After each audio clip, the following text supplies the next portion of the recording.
রাখতে হবে। কি রাখতে হবে? কোরআনকে। আর এই কোরআনের সমস্ত কথা কার বলেন তো? আল্লাহ। আরো জোরে বলেন আল্লাহ। আরো জোরে বলেন আল্লাহ। এই কোরআনের কথাগুলো সমস্ত কথা কার? আল্লাহ পাকের।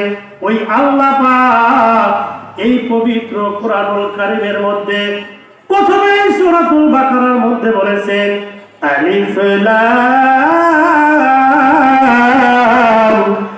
মিম। আল্লাহ এবং আল্লাহর রাসূল সবচাইতে ভালো জানেন। এই আয়াতের অর্থটুকু এতটুকু সীমাবদ্ধ। আল্লাহ এবং আল্লাহ তাআলাই সবচাইতে ভালো জানেন। তারপর আল্লাহ রাব্বুল আলামিন বলেছেন যালিকাল কিতাবু লা রাইবা ফীহি। আল্লাহু আকবার।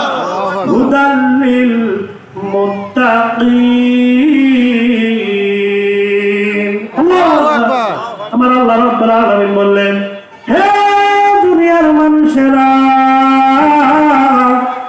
দুনিয়ার মানুষেরা কিতাব লেখে, বই লেখে, পুস্তক লেখে। তাদের বইয়ের শেষের পাঠের দিকে দেখা যায় তাদের নিজের জীবনের বৃত্তান্ত তুলে ধরে।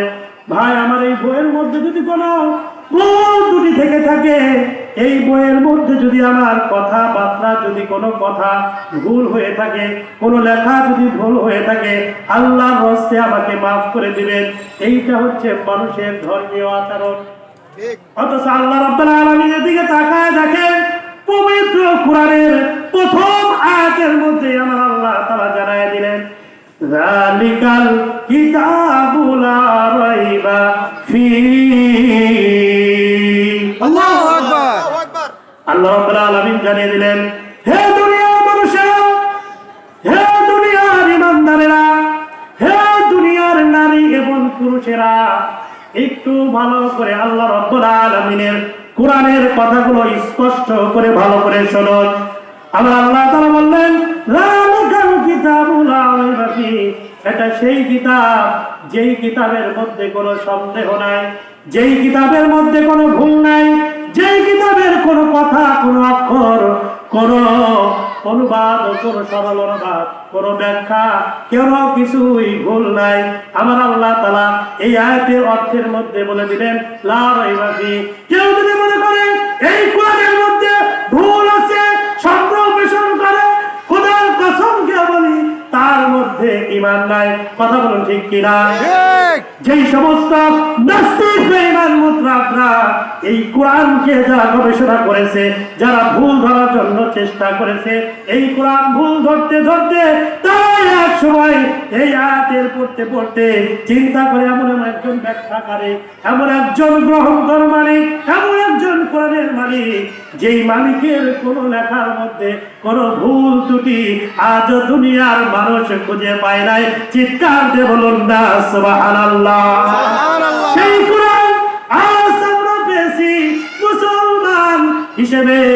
আর এই কোরআন যদি আজকে আমরা সম্মানার্থে ওই পার্লামেন্টালের মধ্যে যদি এই কোরআনকে বাস্তবায়ন করতে যদি না পারি, খোদার কসম খেয়ে বলি আগামী বাংলাদেশ কখনো শান্তি হতে পারে না, কোনোদিন হবেও না। চিল্লায় বলুন ঠিক কিনা? এই জন্য আল্লাহ তাআলা বলেছেন এই আয়াতের ব্যাখ্যার মধ্যে বলতে গেলে অনেক সময় লম্ব হয়ে যাবে। আল্লাহ বলেছেন হুদাল লিল মুত্তাকিন। হে মুত্তাকিন বান্দারা, এ কথা কে বললেন? আল্লাহ। মুত্তাকিন কারা? যারা ঈমানদার, যারা আল্লাহকে ভয় করে, আল্লাহর প্রতি বিশ্বাস করে, আল্লাহর প্রতি তাকওয়া রাখে, আল্লাহকে যারা মনে প্রাণে দিলে অন্তরের মধ্যে ফিট করে রেখেছে, ওই আল্লাহ তাআলা বলেন হুদাল লিল মুত্তাকিন।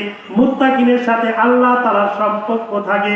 কি থাকে বলেন তো? সম্পর্ক থাকে। কি থাকে? সম্পর্ক থাকে। আর একটু জোরে বলি কি থাকে? সম্পর্ক থাকে। মুত্তাকিনদের বান্দাদের জন্য আল্লাহ তাআলার সাথে একটা সম্পর্ক স্থাপন হয়ে যায়, ভালোবাসা সৃষ্টি হয়ে যায়। ঈমান আমল যখন করেন মাওলার সাথে একটা ভালোবাসা হয়ে যায়। মাওলার ভালোবাসা যখন হয়ে যায়, মাওলার পাগল করা যখন হয়ে যায় বান্দা, ওই বান্দা যখন এই গবেষণা করে এই কোরআন তো দুনিয়ার কোনো মানুষের না, এই কোরআনটা তো ওই আল্লাহ রাব্বুল আলামিন যে আমার হায়াতের মালিক, যে আমার মউতের মালিক, যে আমার রিজিকের মালিক, সমস্ত সমস্ত কিছুর মালিক ওই আল্লাহ। ওই আল্লাহর কোরআনের বিধানের জন্য যে সমস্ত মানুষ এই নিজের জীবনকে উৎসর্গ করে দিয়ে যারা শহীদের মর্তবা হয়ে যায়, হুদাল লিল মুত্তাকিন, এরা মুত্তাকিনের কাতার ভক্ত, এদের জন্যই আল্লাহ রাব্বুল আলামিন উত্তম জান্নাতুল ফেরদাউস আমার আল্লাহ তাআলা তাদেরকেই দান করে দিবে। চিৎকার দিয়ে বলুন না সুবহানাল্লাহ।